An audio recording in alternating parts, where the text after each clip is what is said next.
All right.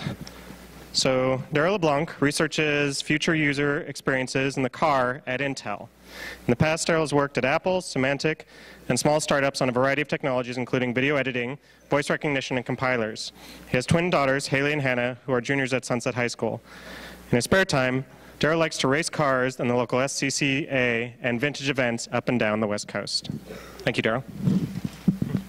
Thank you, Mr. Galbraith. What I want to talk about today is how Intel is exploring what I believe is the next important computing platform, which is the car.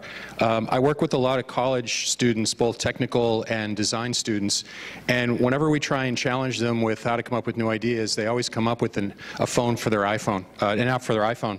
And we're trying to challenge people to say, no, we have computer chips that are so powerful that we can invent new ways of interacting with devices. The car, as you're probably starting to hear, is really getting ready to drive itself.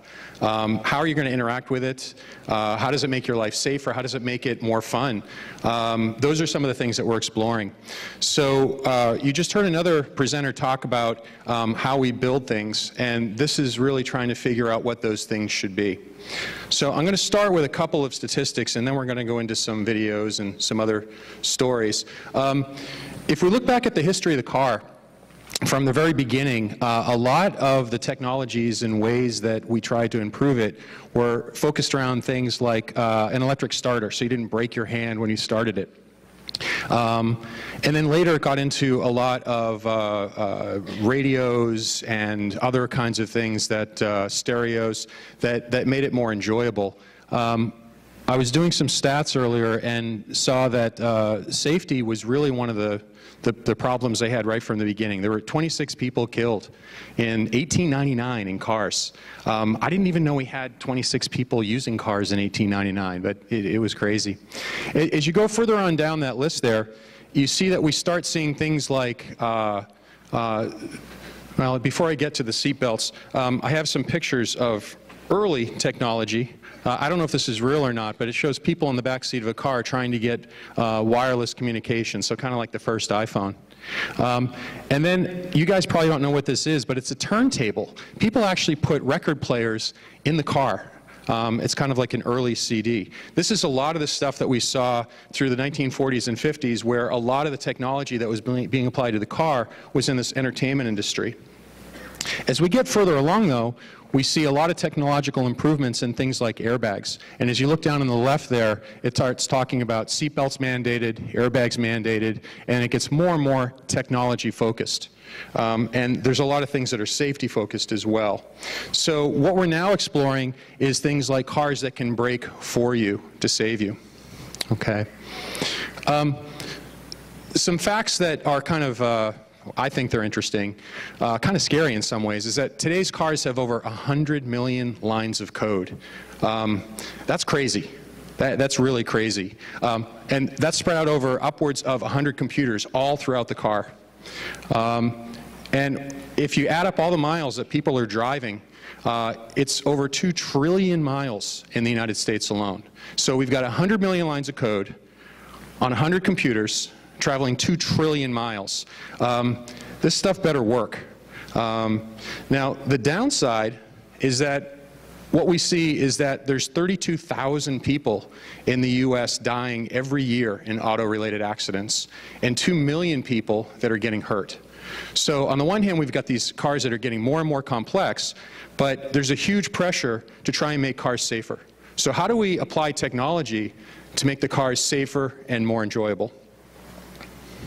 Oh, and the last thing I point out in the bottom left down there is that computers aren't going to be perfect. So even as we start adding more technology, and we're going to see those deaths go down, but there's still going to be cases where the computer might not work exactly as planned, but we do expect to see the number of injuries go down. So what I have here is a graph on the right showing decreases over the past 100 years or so of auto-related deaths in the US. And I've overlaid a couple different things here showing, can we find correlations between technologies that have been developed and areas where we see the rate of fatalities going down. Now the first one, if you look, I guess it's really hard to see the dates at the bottom, but the first one is actually World War II. So we saw a tremendous reduction in auto-related injuries and deaths in the United States just because there were fewer people driving. But as we move over to the right, we're going to start seeing things where there was government laws for seatbelts, government laws for airbags. And then on the far right is where we start to see a whole bunch of technologies coming online around the year 2009, where we've got forward collision warnings, blind spot monitoring, and other things that are starting to make people's lives safer passively.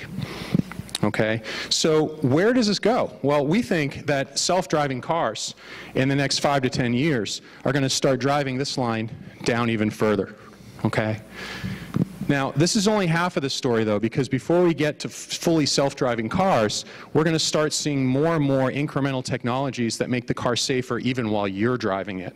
So these are some of the areas that Intel's trying to figure out from a user experience perspective. What does it mean to interact with these technologies? It's one thing to say we're going to put a chip in a car, but how do you actually experience it? That's the kind of stuff that I'm looking at. So let's start off with making cars safer while you're driving it. In this case, we're looking at a heads-up display that has lots of information about how fast you're going, where you're going, and it can display a whole bunch of information. We're trying to figure out, well, what would you display if you could? This is a screenshot showing an overlay of a nav system where it's starting to show what turn you have to take and how fast, that you don't have to, so you don't have to look down at your heads up, your touchscreen down here on the console. We see a lot of different applications for this kind of thing where you can start displaying information to the driver and to the passengers up there on the screen. So it could be information about pedestrians, and you can kind of imagine there's other things you can be outlining here. There's someone on a bike there, there's a pedestrian that it looks like they're not crossing right now, but they could be walking in that direction. There's a car that's going to be crossing in front of you. There's a whole bunch of opportunities for computers to try and help you be safer as you drive your car. So this is a much more complicated drawing showing all the different ways the car could be sensing. So what we're building is we're building computer chips and we're building interfaces that are going to allow the car to start doing things like parking assist. It should be able to park itself. That's something that we're starting to see on cars today. Cross-traffic alert, what I just referred to is that car going to cut me off or is it safe? Blind spot detection is an important one. When you're driving down the road, not everybody looks over their shoulder. They might put on their blinker, they might not. Knowing whether or not it's safe to change lanes, if the car can help you as you're doing that, that would be very important. So there's lots of technologies that we're building in that are using things like radar, LiDAR, ultrasonics, infrared, as well as regular, what I'll call RGB cameras. All of those things need to be figured out. What are you looking for? How do you want to program it so that it's recognizing something, and then you have to turn around and tell the driver, look out. And you don't want to do it too often, because if there's lots of false alarms, they're going to turn it off. So when I started talking at the beginning about user experience, those are some of the things that we're researching. How do you take the technology and actually apply it so that when people are driving those 2 trillion miles, that these things work the right way every time? No one worries today about airbags going off when they get in their car. When they first came out, people were very concerned about them. When seatbelts first came out, people intentionally tried not to wear them. They didn't trust the technology. We have to get over this hurdle where we're putting these chips in the car, we're finding usages for them, and we need to make them work every single time. I've got some pictures on the right here that show kind of futuristic cars. And ways that car companies are exploring what does it mean to have either self-driving or semi-autonomous is what we call it, driving. I don't think this is what cars are going to look like in the next couple of years. What we're probably going to see is something more like this. This is an Audi that was recently driven last month across the country where the driver had to touch the steering wheel, I believe, 3 times. So they left San Francisco, the car drove itself across the country, and it arrived in New York for an auto show with the driver touching the steering wheel 3 times. It does not look like that. It looks like something that some of you might already have in your driveway. So embedding those technologies in a way where their cameras are hidden down here in the bumper, we'll see them up in the corners of the car. There's lots of different places where these things are being embedded. So I guess I should point out also that when I talk about user experience, that's just one aspect of what my team does. I work with a lot of designers, a lot of anthropologists, a lot of people to try and figure out how is this technology going to be like I said, accepted and received and trusted by people. It's different in every country. We're also working with colleges and car manufacturers from a design perspective to make sure that a lot of these technologies can be implemented in a way that you can't see it, but they still function in all different kinds of light. I love this picture because it's really not saying a whole lot. It's just amazing what's implied by the fact that a car that when this was driving down the road, probably nobody even noticed. Now, at this point, we do need to have, by law, drivers behind the steering wheel that have special licenses that are there to take over in case there's something wrong, or if the car says, I need to give you control again. But we're going to see a video in a minute where there's no driver behind the wheel. It's kind of crazy. One of the biggest problems that we're facing right now is when you're driving one of these cars that's self-driving, it's incredibly hard to stay awake. Because after a few miles, you actually start to trust it. It's doing the right thing. I have no idea how the driver of that car stayed awake for 3,000 miles as they went across the country, because they didn't have anything to do. They had to pay attention, but they really didn't have anything to do. So I showed a slide a minute ago that showed all those different technologies around the car. This is a video that shows what the Google car is seeing as it drives down the road.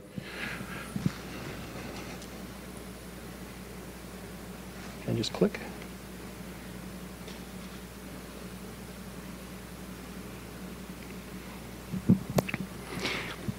So we've got radar, we've got LiDAR, we've got all kinds of different technologies that are emitting and receiving different waves back. And you can see that a lot of it is shadows. Intel has, if you see pictures of Google cars, we're in the back seat. There's tons of Intel chips that are processing huge amounts of data. Everything you see here, all these different reflected images are all sending back different kinds of waves to those computers to generate these kinds of images that the system has to figure out, is it safe? When do I need to stop? You see the car stopping at intersections. You see that it slows down when it approaches people. The amount of data that's being generated here, this is one of the reasons why the car is such an interesting platform to Intel, because we have these chips that can process so much. And a lot of the engineers are coming to people like me saying, well, what do we need to process? What's the problem we're trying to solve? We know we can apply it, we just don't know what the problem is. So when I say user experience, it's not only from the customer perspective, the car and the car manufacturers are also our customers to try and figure out how we apply these technologies in a safe way, again, for those 2 trillion miles.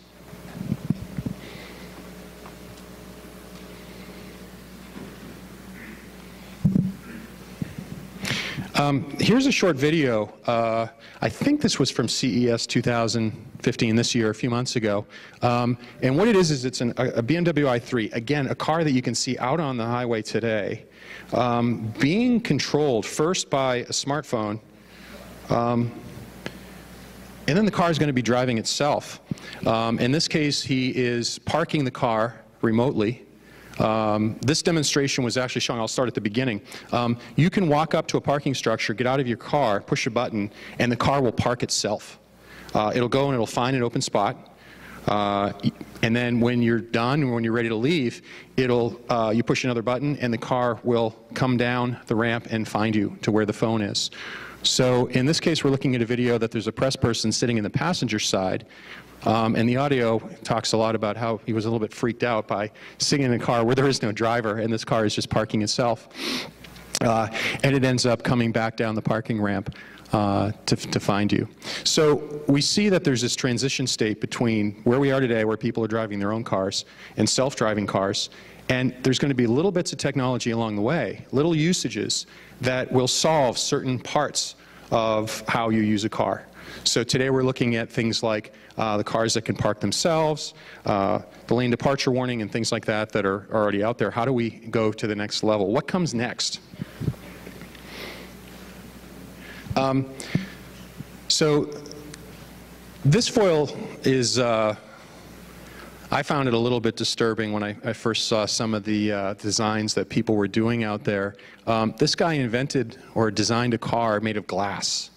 And he's challenging the idea of how much trust do you really have in a car? How much do you really trust it? Would you be willing to sleep in a house made of glass that's rolling down the road at 55 miles an hour? I'm not sure I would right now. But if we're going to have computers that we trust for 2 trillion miles, just in this country, let alone around the world, at some point we need to get to a point where we don't even think about it. The same way we don't think about and worry about the airbag when we get in, we don't worry about the seatbelts. They're just there. We trust them implicitly. We see a world probably more than 10 years from now, which is really where the timeline I'm focused in. We see a world where people trust their cars enough so that they're willing to put their young kids in them alone and send them off. That they trust them enough that they can actually lay down and fall asleep. In the upper left, I don't know if you guys recognize that, but that's kind of the icon for Watson, which was a computer program written by IBM that was smart enough to win on Jeopardy. Looking at how we start applying artificial intelligence to all this is a whole other area where we're trying to figure out how do you have something that's safe. We call it functionally safe. Which means that it can be tested in a rigorous way, and yet have it be smart and learn. That's an intersection of things in technology that I think is still yet to be figured out. But we're going to need things like artificial intelligence to have cars that are safe enough that you can drive them down the road made of glass. Now, the reason why the glass thing kind of freaks me out is that if you get in any kind of fender bender, bad things are going to happen. Someday we're going to have a world where there's only self-driving cars on the road. In the meantime, that car is going to have problems when somebody doesn't stop at a red light or a stop sign and it hits the side of the car. So the car has to be smart enough to know what to do and anticipate all those different areas. It's a very, very difficult problem to solve. Okay, so we've talked about semi-autonomous driving and how it could help with heads-up displays and help make your driving safer. How will you interact with a self-driving car? What does that really mean when it's in control? So there's lots of things that the car can be learning about you. We see that, I said self-driving car, but a lot of this stuff is really just as important in the real near-term future of semi-autonomous cars. So we see cars having lots of cameras, depth sensing cameras. Intel has a technology called RealSense where we're looking at what can we do with cameras that can actually see different things in different depths.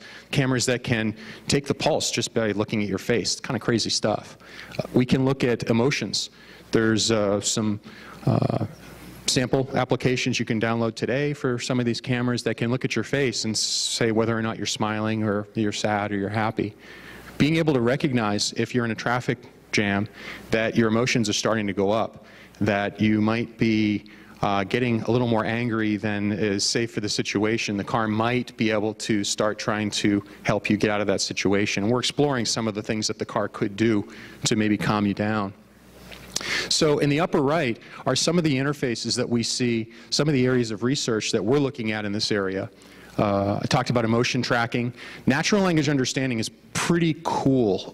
We see that the next step beyond Siri or something that can parse out what you're saying in real time is being to help assist you. So if you're driving down the road, it might be able to listen in on a conversation on your smartphone, understand that you want to change the reservation for lunch, and it can call up OpenTable and make the change for you. So having some kind of smart assistant in the car listening is something that we're exploring. Sound and audio engineering. I got a picture down in the bottom right here that talks about an engine that whispers. We see car manufacturers going to smaller and smaller engines, but they're adding fake sounds through the stereo to make the engine sound bigger than it really is. So that's a user experience where we're actually changing the emotional kind of connection that you have with your car. Eye and gaze tracking, I talked a little bit about that. When you look, or did you look over your shoulder before you changed lanes, or did you not? And that lane departure warning might take that into account before it tries to warn you. If you've looked over your shoulder, that's good. If you didn't, maybe it gives it a little bit louder warning. Gesture recognition, health monitoring, I mentioned a little bit. We think there's a lot of things that we can be doing. You sit in the car, some people for hours a day. in traffic and other places. If there's some way that we could be collecting health information and sharing that with your doctor in a meaningful way, there's lots of different ways that we can be using technology in the car. So here is some slides. This is not from a study I did, but we've done several like this, where we're trying to figure out where the person's looking.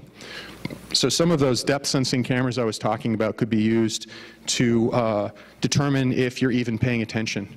That driver that had to go across the country, if the car was in a point where it needed to hand control back to him because it got confused or the program was broken or it was just cut off or there's an error and it needs to pull over to the side of the road, if he's not paying attention, then there's nobody driving the car.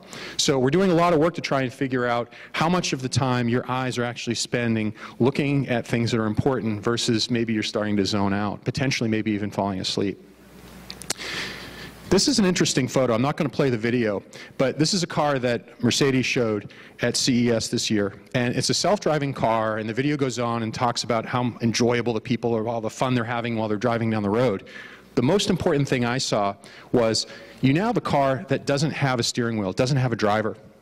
And when someone wants to cross in front of the car, what people do today is the driver will gesture or they'll make eye contact with the person trying to cross the road. How do you do that with a car where there's no one driving? Maybe there's no one even in the car. I mean, the car could be, it just dropped you off, it's going to the parking lot. So in this case, what Mercedes has done is they've actually projected a crosswalk right here for the pedestrian to be walking through. I see this as a tremendous example of user experience and trying to solve a problem that doesn't even exist today. Today, there's always a driver. There's always someone that you can look at and say, do they see me? I'm not going to cross in front of that car before I trust that they're not going to hit me. That's a problem that's going to exist in the future, and I think Mercedes did a really interesting job in trying to solve that. Okay, so this is the last video I want to show you. Self-driving cars for everyone. What we're going to see here is we're going to see an older gentleman that is eating, driving a self-driving car. He's not really paying attention. He's got his sunglasses on. But there's even more. Once we get cars that can drive themselves, we start to see people that can't even see getting behind the wheel. I think that's a tremendously powerful statement. When we talk about user experiences, we're now starting to involve people that never had a chance to get around on their own before. So, how do I want to summarize this? We're looking at taking a chip that has more power than we know what to do with to solve problems that barely exist today and find ways of interacting with people so that they trust the vehicle and are able to do things, and we want to change the way we use the car at a cultural level. That's what our plan is for the next 10 years. So, got about 5 minutes extra. I don't know if people have questions, but Mr. Galbraith, that's all I had. Yeah.